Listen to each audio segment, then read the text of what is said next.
Edge Excellence Award Ceremony 2026. Before we move ahead with today's celebrations, allow me to take a moment to introduce the vision behind this prestigious platform. Well, Honor Edge is a distinguished awarding body committed to recognizing excellence across diverse fields, honoring individuals who have created meaningful impact and continue to inspire others.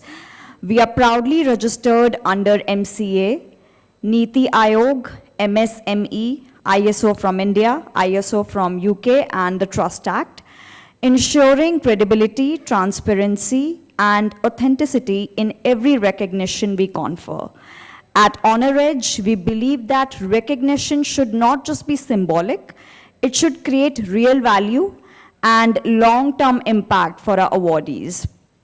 And with that vision, we extend a range of exclusive benefits to our honored members, such as a 50% income tax benefit under ATG certification, 3 months of digital marketing support, or 6 months of professional digital marketing consultancy designed to help our awardees enhance their visibility, credibility, and growth. And this is just the beginning. Very soon we'll be launching our exclusive podcast series where our awardees will have the opportunity to share their success journeys and stories, showcase their businesses, and build a strong personal and professional brand. Because at Honor Edge, we don't just give awards, we build legacies. With that, I may take the opportunity to announce the collaboration with Web Experts team. We are proud to introduce our strategic collaboration partner, Web Experts team, a leading digital marketing and business development organization. This collaboration reflects our commitment to not just recognize excellence, but also to empower our awardees with growth opportunities. Through this partnership, Web Experts team will provide end-to-end support to help individuals and businesses scale effectively. Their services include business registration and compliance support, including professional CA assistance, digital marketing solutions to enhance visibility and brand presence, strategic guidance and hand-holding support to help you grow and sustain your business. This initiative is designed to ensure that our awardees receive not just recognition, but also the right tools, guidance, and ecosystem to succeed. Because at Honor Edge, recognition is just the beginning, growth and impact are the true goals. With that, we may now commence the ceremonial lamp lighting, for which I may take the opportunity to invite the guests of honor and chief guest, and would like to start off and would like to respectfully invite Shri Tilak Chandra Bisht ji. एक बार तालियों के साथ स्वागत करते हैं, ladies and gentlemen. I may also invite Dr. Chandra Prakash Sharma ji, who is one of the chief guests for the program. Let us invite Mr. Bhavesh Sahai ji with a big round of applause for the lamp lighting ceremony. I may also invite Mr. Umesh Kumar ji. And lastly, I may take the opportunity to invite forward Mr. Jitendra Kumar ji, guest of honor.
With this, I'm for the program, and तालियों तालियों के साथ हम स्वागत करना चाहेंगे, पर उससे पहले मैं यहाँ पे संदीप जी एंड मेरी माम को इनवाइट करना चाहूँगी to honor and welcome them. So, with a big round of applause, let us welcome our chief guest for the program, Dr. Chandra Prakash Sharma ji, a distinguished senior literature and former Hindi advisor to the Ministry of Minority Affairs, Government of India. Dr. Sharma is widely respected for his contributions to literature and public discourse. His work has been appreciated by Honorable Prime Minister Shri Narendra Modi ji and Honorable Chief Minister Shri Yogi Adityanath ji, with over 250 published editorials in leading national newspapers, 150 plus radio talks broadcast on All India Radio and multiple appearances on Doordarshan. He has made a significant impact in the field of literature and communication, an accomplished author of 6 books, a thought leader and a dedicated contributor to society. Dr. Sharma's journey reflects excellence, intellect and service. And sir, we are honored to be in your presence this evening. एक बार तालियों के साथ doctor Chandra Prakash Sharma जी का स्वागत हम करते हैं यहाँ।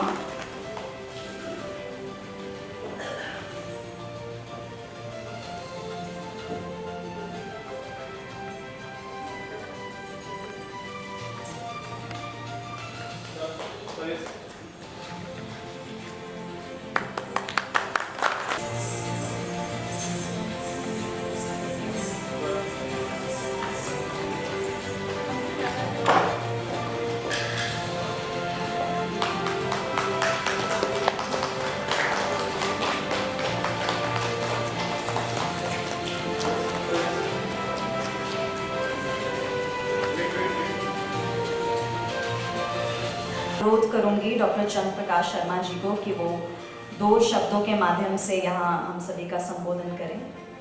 ऑनरेबल एक्सीलेंस अवार्ड 2026 में सभी विभूतियों का इस कॉन्स्टिट्यूशन क्लब में हार्दिक स्वागत, हार्दिक अभिनंदन करता हूं आपका। आप वो विभूति हैं जिन्होंने कितने त्याग किए, क्योंकि मैं सुन रहा था यहाँ पर हमारे आर्मी के ऑफिसर्स भी हैं, हमारी बहन भी मौजूद हैं, हमारे जो है साइंस के जो है अध्यापक गण हैं, हमारे कलाकार हैं, अनेक विधाओं से भारतीय संस्कृति की जो अनेक विधाएं हैं उनसे संबद्ध रखने वाले यहाँ पर लोग हैं। और आपका त्याग, आपका परिश्रम, आपकी लगन, आपका समर्पण जो है, वास्तव में उसके लिए बधाई देना चाहूंगा, उसको साधुवाद देना चाहूंगा, उसके शुभकामनाएं देना चाहूंगा। क्योंकि पुरस्कार वो सुगंधी है पुष्प की जो चारों ओर फैलती है, जिससे व्यक्ति को सम्मान मिलता है, उसको एक विशेष पहचान मिलती है। आज के इस घोर कलिकाल में, इस भागदौड़ भरी जिंदगी में, जहां पर हम महानगरों में निवास करते हैं, वहां पर ऊपर तल पर कौन रहता है और नीचे तल पर कौन रहता है लोग नहीं जानते। उस परिस्थिति में भी honour as excellence awards association ने आपकी प्रतिभा को पहचाना, आपके समर्पण को पहचाना, आपकी जो है योग्यता को पहचाना, आपके संघर्ष को पहचाना और आपकी उपलब्धियों को पहचानने के बाद आपके लिए आज यहाँ पर जो है ये सम्मान किया जा रहा है, ये मानद उपाधि आपको प्रदान की जा रही है, जिससे आप समाज के अंदर जाएंगे तो समाज में आपको विशेष सम्मान प्राप्त होगा। आप कार्य कर रहे हैं, आपको जो है वहां पर सम्मान प्राप्त होते होंगे, लेकिन आज के समय में, जैसे मैंने कहा कि आज का समय कितना भागदौड़ का समय है, आज की जो है हम संस्कृति का लोप हो रहा है, लोग जो है पश्चिमी जो है संस्कृति को अपना रहे हैं और पश्चिमी संस्कृति का प्रभाव हो रहा है। मैंने कहा भी था कि वास्तव में पश्चिमी संस्कृति का प्रभाव है कि आज गांव में लोग वहां एक दूसरे से ईर्ष्या करते हैं। अगर आप गांव में काम करते हैं, गांव में निवास करते हैं, तो लोग आपकी प्रशंसा कम करेंगे, आपकी जो है आलोचना ज्यादा करेंगे, आपकी ईर्ष्या ज्यादा करेंगे। ऐसे समय में ऑनर एज अवार्ड एसोसिएशन ने जो है आपकी प्रतिभा को पहचाना है, आपकी उपलब्धियों को पहचाना है। ये उपलब्धि जो है आपके लिए जहां पर जो है मील का पत्थर साबित होगी, समाज के लिए प्रकाश स्तंभ, टॉर्च गियर के रूप में आप जहां पर बढ़ेंगे, वहीं पर जो है ये जो है कितने लोगों के लिए प्रेरणा का स्रोत भी बने, क्योंकि जो है पुरस्कार जो है प्रेरणा का स्तंभ होता है। कितने लोग जो हैं जब देखेंगे युवा कि इन्होंने इस क्षेत्र में कार्य किया तो वास्तव में वो आपसे प्रभावित होंगे, और जो जिनका मनोबल टूट गया, जो निराश में थे, जो हताश थे, वो उठेंगे, क्योंकि हमारा जो है उद्घोष भी है, उत्तिष्ठ जागृत प्राप्त वर्णान निबोधक, उठो जागो और तब तक आगे बढ़ते रहो जब तक लक्ष्य की प्राप्ति ना हो जाए। वास्तव में हम सब लोग जो है इस पुरस्कार को प्राप्त करने के बाद, ये पुरस्कार जो है आपके जीवन में एक उपलब्धि है, आपको सम्मान दिलाएगा, आपको पहचान दिलाएगा, लेकिन इसके साथ साथ ये जो है आपसे ये पुरस्कार के बाद आप इस बात का प्रयास करेंगे कि हम और ऊंचाइयां छुएं, क्योंकि मैं कहता हूं चलते रहना नियत हमारी, आगे बढ़ने का गुर सीखो। चलते रहना नियत हमारी, आगे बढ़ने का गुर सीखो। और जब हम आगे बढ़ते, पीछे मुड़कर कभी न देखो। जब हम जो है आगे बढ़ते हैं तो हमारे पीछे नहीं देखना है। और वास्तव में मुझे जो है भगवान बुद्ध के जीवन का एक दृष्टांत याद आया, उसके बाद मैं अपनी वाणी को विश्राम दूंगा। भगवान बुद्ध जो थे, उनके एक प्रिय शिष्य थे आनंद। आनंद जो है एक बार भगवान बुद्ध समाधि अवस्था के अंदर विराजमान थे। जब समाधि अवस्था में विराजमान थे, आनंद के मन में एक प्रश्न उत्पन्न हुआ। जब वो समाधि से उठे, उन्होंने जो है भगवान बुद्ध से एक प्रश्न किया, हे भगवान, आपने समाधि की अवस्था में क्या प्राप्त किया? उन्होंने कहा, आनंद, तुम मुझसे ये मत पूछो कि इस अवस्था को प्राप्त करने के लिए मैंने क्या प्राप्त किया है। मैंने जो है ईश्वर जो है निराकार है, निर्विकार है, प्रकाश स्वरूप है, वह परमपिता परमात्मा की अनुभूति मैंने समाधि की अवस्था में की है। लेकिन आनंद, तुम मुझसे ये पूछो कि इस अवस्था को प्राप्त करने के लिए मैंने क्या क्या नहीं त्यागा है। मैं राजपुत्र था, मैं राजकुमार था, मैंने राज सिंहासन को ठोकर मारी। मेरी सुंदर पत्नी थी, मैंने उसका तिलांजलि दी। मेरा जो है पुत्र था, मैंने उसको छोड़ा। कितना जो है त्याग करने के बाद आज मैं इस सृष्टि को प्राप्त हुआ हूँ। आपने भी बहुत त्याग किए हैं, क्यों कहा गया है, great thing is achieved by great sacrifice only. महान चीज की उपलब्धि महान त्याग के बाद होती है। आपके जीवन में भी आपने बहुत सा त्याग किया है। आप और आगे बढ़ें और जो है अनंत ऊंचाइयों को छुएं। इन्हीं शुभकामनाओं के साथ बहुत बहुत धन्यवाद। वर्ड्स, एक बार तालियां हो जाए for the chief guest doctor Chandra Prakash Sharma ji. Moving ahead, ladies and gentlemen, I may now take the opportunity to welcome and honor a guest of honor. बात करें हमारे गेस्ट ऑफ ऑनर का, उमेश कुमार जी।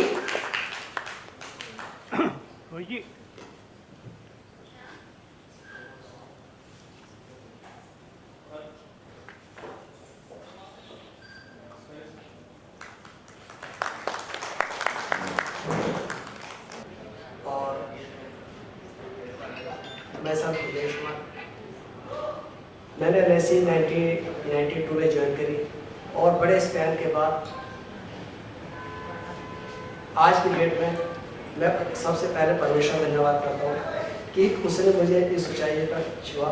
और सबसे ज़्यादा मैं इस चीज़ के लिए शुक्रगुजार हूँ कि जब मैं यहाँ पर आया तो यहाँ पर आए हुए सभी लोगों को देख कर दिल खुश हो। जब कहते ना कि हमारा देश में एक फूलों का गुलदस्ता है, यहाँ पर डिफरेंट फील्ड के आए हुए लोगों से देखा, उनकी बातों सुना, तो वाकई ये लग रहा है कि हमारा जो देश है वाकई एक ना फूलों का गुलदस्ता है। इतनी डिफरेंट फील्ड के अंदर से आए हुए लोग हैं जिन्होंने अपना इस प्रकार से कार्य किया है, वाकई अप्रिशिएबल है। और मैं ऑनरेरी एक्सीलेंस अवार्ड टीम को भी बहुत बहुत धन्यवाद देता हूँ जिन्होंने इस प्रोग्राम में मुझे बुलाया।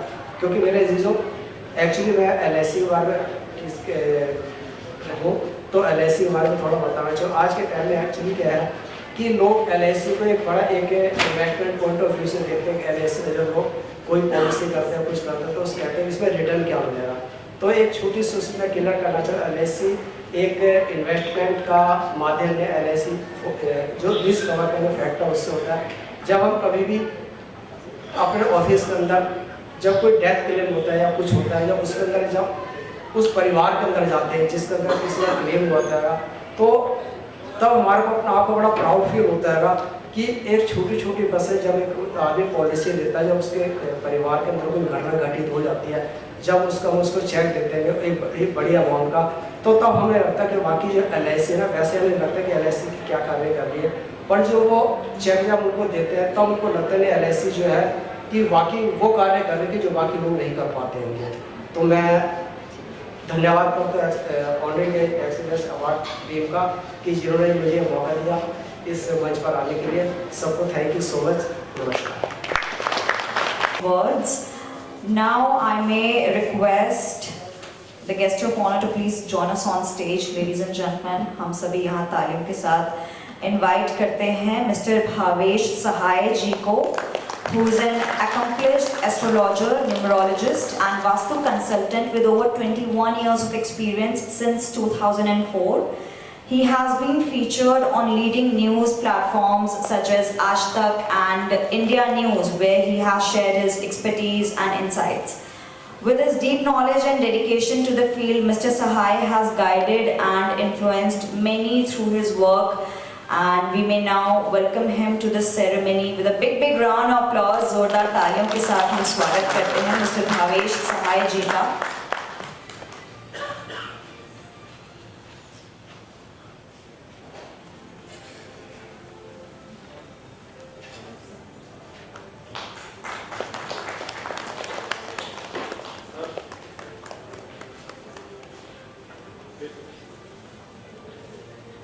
सर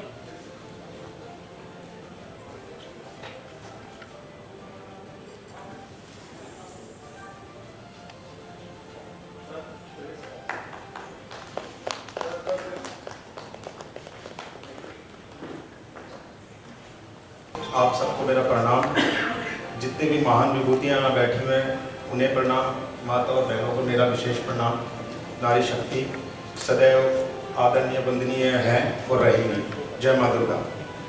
देखिए दोस्तों, मैं पिछले 21 सालों से ज्योतिष के क्षेत्र में कार्यरत हूँ और मैंने जो भी देखा है सिर्फ ये देखा है कि ज्योतिष में जिस प्रकार से आज भ्रांतियाँ फैली हुई हैं हमारे समाज में, उन भ्रांतियों को दूर करना बहुत आवश्यक और जरूरी है। जैसे कि आप सबसे पहले भ्रांति देखेंगे मांगलिक दोष, कालसर्प दोष, कुंडली मिलान। इनमें आधा अधूरा ज्ञान होने की वजह से अक्सर चीजें खराब हो जाती हैं। हालांकि मुझे बोलना नहीं आता क्योंकि इतनी बड़ी महान विभूतियां बैठी हुई हैं, लेकिन फिर भी मैं अपनी बात को आपके सामने आपके चरणों में रखने का प्रयास अवश्य करूंगा। आप ये देखिए कि मांगलिक दोष जो होता है उसकी कितनी बड़ी पूजा अक्सर पंडित लोग करवाते हैं। हालांकि मैं खुद ब्राह्मण हूं, उसके बावजूद भी मैं भी करवाता हूं, लेकिन मैंने देखा है कि मांगलिक दोष की पूजा करवाने के बावजूद भी शादियां क्यों टूट रही हैं, कुंडली मिलान के बावजूद भी घर गृहस्थ क्यों बर्बाद हो रहा है। ठीक है, कालसर्प दोष की विशेष पूजा करवाने के बावजूद भी क्लाइंट क्यों परेशान है। आप ये देखिए ऐसा क्यों होता है। उसके लिए आपको रिसर्च में जाना पड़ेगा, उसके लिए आपको गहराई में जाना पड़ेगा, तब जाके आपको समझ में आएगा कि ऐसा क्यों होता है। मान लीजिए किसी भी व्यक्ति की जो मैरिड लाइफ है वो डिस्टर्ब तब होती है जब उस पर गुरु का अशुभ प्रभाव होगा, गुरु नीच होगा, अतिचारी होगा, अस्त होगा, वक्री होगा, तब जाके। और हम पकड़ लेते हैं मंगल को। भाई मंगल का जो प्रभाव है वो शादी के बाद का है। दंगल करवाना, आर्गुमेंट करवाना, क्योंकि वो मंगल है। अरे शादी करवाने का काम गुरु का है, फेरे करवाने का काम बृहस्पति का है। आप मंगल को पकड़ के बैठे हैं। तो मैं उन ज्योतिषियों से सिर्फ ये कहना चाहता हूं कि भैया आप जो कार्य कर रहे हैं उसमें रिसर्च करें, देखें और उसके बाद में क्लाइंट को बताएं। उससे क्या होगा कि आपका मान और सम्मान बढ़ेगा। देखिए पैसा कमाना तो हर किसी को आता ही है और वो चाहता ही है, लेकिन अगर आप दिल से काम करेंगे तो पैसा तो आपके पास आएगा ही आएगा। तो मांगलिक दोष का ये हो गया। दूसरा है कि कुंडली मिलान। जैसे कुंडली मिलान किया जाता है जी, कितने गुण हैं जी? 36 में से 32 गुण मिले। भैया 30 हजारी कोर्ट में और रोहिणी कोर्ट में हजारों के केस पड़े हुए हैं जो पंडितों ने कुंडली मिलान करवा के और वो शादियां टूट गई। ऐसा क्यों हुआ? मैं इसी विषय पर बात करना चाहता हूं। ऐसा क्यों हुआ कि ऐसा क्या देखा उन्होंने कि 36 में से 32 गुण मिलान के बावजूद भी पति पत्नी एक दूसरे को जूते से मार रहे हैं। क्षमा करें, थोड़ा सा मेरा भाव बदल जाता है, आवेश में आ जाता है बोलते बोलते, उसके लिए मैं क्षमा चाहूंगा आप सबसे। ऐसा क्यों होता है भाई? जब आप कुंडली मिलान कर रहे हैं तो आप गुण मिलान बाद में कीजिए, वो लास्ट का काम है, ठीक है? पहले क्या करना चाहिए कि जो लड़का और लड़की है जिनकी शादी होनी है, उनका सप्तमेश और लग्नेश आपस में कहां मैच कर रहा है? कहीं शत्रु तो नहीं है, कहीं अस्त तो नहीं है, कहीं वो नीच का तो नहीं बैठा हुआ, कहीं 6, 8, 12 में तो नहीं बैठा हुआ। अगर वो बैठा हुआ तो शादी के लिए मना कर दो ना, दूसरे का घर बर्बाद करने की क्या आवश्यकता है? मना कर दीजिए कि नहीं हो सकती शादी, लव मैरिज नहीं हो सकती। मेरे को अगर कुछ पता लगता है तो मैं मना करता हूं, मैं नहीं करता कि नहीं चाहिए पैसा, ऐसा पैसा किस काम का। दूसरा है काल सर्प दोष। काल सर्प दोष का जो हवा इस संसार में बना रखा है, मेरे पास में अक्सर क्लाइंट आते हैं, वो कहते हैं गुरुजी हमने काल सर्प दोष की पूजा करवाई, हम नासिक गए, हम यहां गए, हम वहां गए। अरे भैया गए तो सही, लेकिन फिर काम क्यों नहीं हुआ? दोष होता है कुछ, करवाते हैं कुछ, और बाद में समाज में फिर एक ज्योतिषी जो होता है ना, वो उपहास का पात्र बन जाता है। वो उपहास का पात्र बन जाता है क्यों? क्योंकि उन्होंने रिसर्च नहीं किया होता, बस 4 किताबें पढ़ के और उस चीज को लागू कर दिया। भैया 4 किताबों से कुछ नहीं होगा। अब आप देखिए पाराशर होरा शास्त्र में साफ कहा गया है, जो योग होते हैं उसमें, कि राजयोग में व्यक्ति के घर में घोड़े, गाड़ी, दुधारू पशु ये होंगे। तो क्या आज ये लागू होता है? दुधारू पशु किसके घर में है? लेकिन लग्जरी लाइफ, उसको देश काल पात्र के हिसाब से देखा जाएगा। अब किसी व्यक्ति ने मेरे को बोला गुरुजी मेरे को 200 करोड़ का फायदा होगा, मेरी गुरु की दशा चल रही है। मैंने देखा भाई 200 करोड़ की तो फायदा नहीं होगा। किसने बताया? कहता फला फला ज्योतिषी ने बताया। मैंने कहा कि भैया आप सबसे पहले ये देखिए कि उस कुंडली में गुरु का प्रभाव क्या है। मेरे लिए गुरु अच्छा है तो सामने वाले के लिए सत्यानाश करने वाला भी हो सकता है। आप इस चीज को पकड़ के काम करिए। 200 करोड़ का फायदा तो हमने नहीं बताया, लेकिन हाँ ये जरूर बोला कि आपका ये जो कोठी है, आपका ये घर है, आने वाले समय में बिक जाएगा। क्यों? क्योंकि बृहस्पति जो है फाइनेंस है,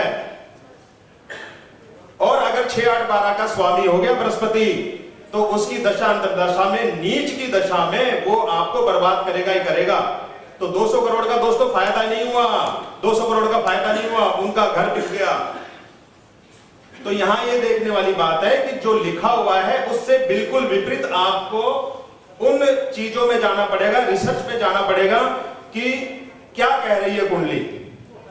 तो इसी विषय पर मैं रिसर्च कर रहा हूं, इसी विषय पर मैं आगे से आगे बढ़ने की कोशिश करता हूं, और नित्य नए मोती मुझे मिलते ही जाते हैं, और मैं प्रणाम करता हूं। अगर मेरी किन्हीं बातों से किसी को ठेस लगी हो, किसी ज्योतिषी को, किसी पंडित को, तो मैं क्षमा चाहता हूं, क्योंकि मेरे को अपनी बात रखनी थी, सो मैंने रखी। जय माता। Well, thank you so much, Havesh Sahai ji, for your insightful words. With this, ladies and gentlemen, we will be moving on to Ganesh Vandana in a while.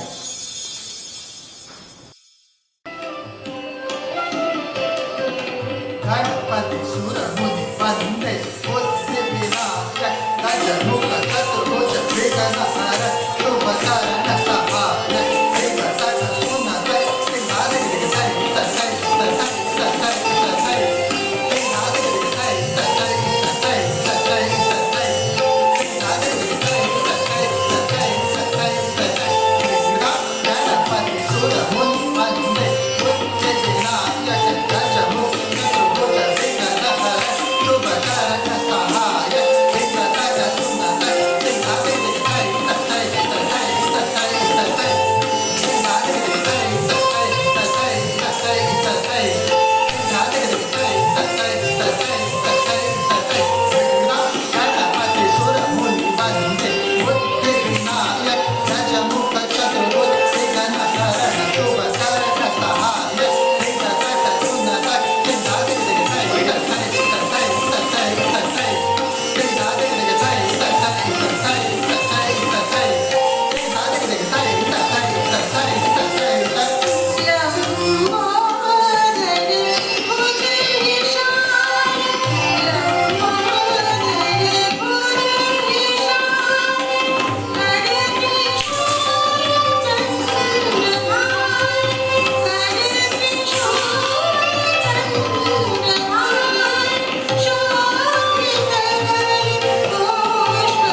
honoring distinguished awardees who have demonstrated excellence, dedication and remarkable impact in their respective fields, चाहे वो education हो, science हो, social work हो, art हो, literature हो. So we'll be requesting the dignitaries to join us on stage for the felicitation ceremony shortly. My privilege to invite on stage our very first awardee, and she'd like to come on stage and would like to say a few words. Ladies and gentlemen, with a big round of applause, let us invite on stage Dr. Lily Pushpalata Beck. She serves as a sub-registrar ensuring transparent and lawful property registration through her expertise in legal compliance and documentation. Beyond her professional role, she actively contributes to society by organizing cultural events, supporting women's mental health initiatives and conducting awareness programs on health and hygiene in schools. Her work reflects a strong commitment to both governance and community empowerment. Ladies and gentlemen, Dr. Lily Pushpalata Beck is here. Give her a big round of applause.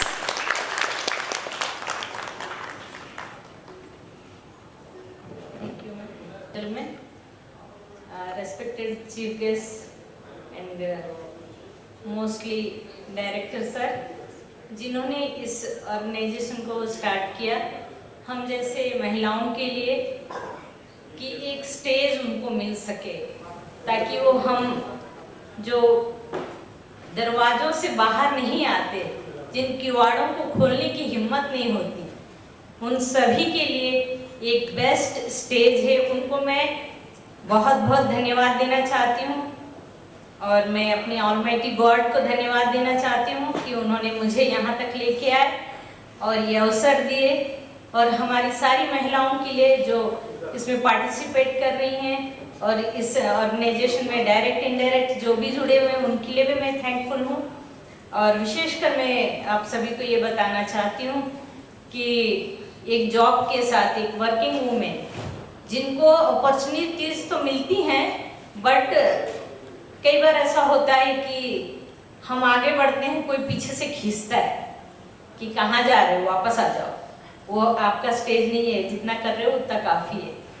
तो लेकिन हमको थोड़ा सा अपने आप को strong करना पड़ता है, थोड़ा सा हमको बोल्ड करना पड़ता है, कई लोगों की बातें सुननी पड़ती है, कुछ अच्छी होती है, कुछ बुरी होती है, कुछ हमारे लिए एप्रिशिएशन होता है, कुछ हमारे लिए नकारात्मक बातें भी होती है। लेकिन इन सब बातों से हम बाहर आकर जब हमारे जो हॉबीज़ है, हमारे अंदर जो एक जीव है, उसको हम यदि बाहर लेके आते हैं तो आपको ऐसा एक स्टेज मिलेगा। तो इसलिए हम उड़ान भरें, अपने पंखों को स्ट्रॉन्ग करें और बाहर आएं और जो भी हमारे अंदर क्वालिटीज़ है उसको बाहर लेके आएं ताकि हम तो उससे तो लाभान्वित होंगे ही होंगे, हमारे इर्द गिर्द हमारे सराउंडिंग में जितने भी लोग हैं उनको भी हम हेल्प कर सकें। Thank you.